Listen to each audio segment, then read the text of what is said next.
During the late 1950s and 1960s, the German Air Force grew increasingly concerned about the vulnerability of its airfields during a potential conflict with the Eastern Bloc. To address this, they explored dispersed operations, including using the autobahns for aircraft operations, necessitating short takeoff and vertical landing (STOVL) capabilities.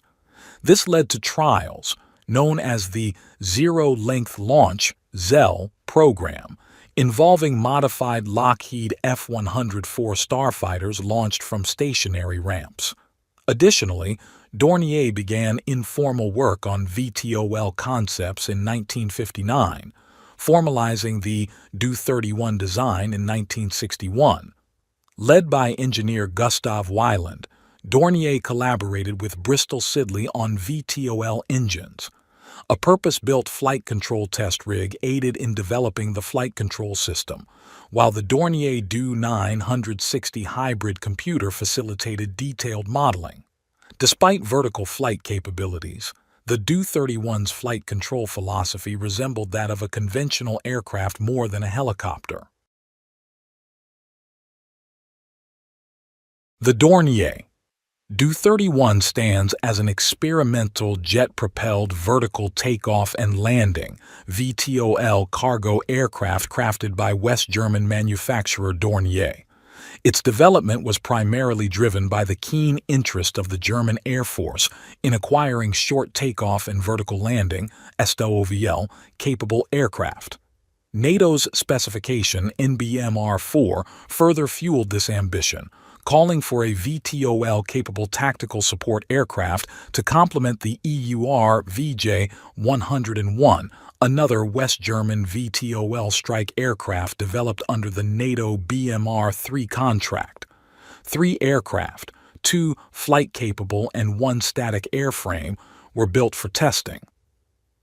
The Do-31's maiden flight occurred on February 10, 1967, with its first hovering flight taking place in July of the same year. Dornier showcased the prototypes at events like the 1969 Paris Air Show, where it set several world records. However, due to high costs, technical challenges, and logistical complexities, the German Air Force eventually halted VTOL trials involving aircraft like the Do-31, VJ-101, and later the VFW VAK-191B. Limited sales prospects and insufficient state support further influenced this decision. The Do-31 and other VTOL projects persisted as research endeavors for a period before their manufacturers ceased all activity. Remarkably, the Do-31 stands alone as the sole VTOL-capable jet-powered transport aircraft to have ever taken flight. In February 1962, the official commencement of the Do-31 program took place with the West German government awarding a development contract. By early 1964, Dornier had initiated the construction of 2 prototype aircraft at its Oberpfaffenhofen facility. 3 test prototypes, designated E1, E2, and E3, were built with E signifying experimental. E1, geared for horizontal flight testing, solely utilized Pegasus engines.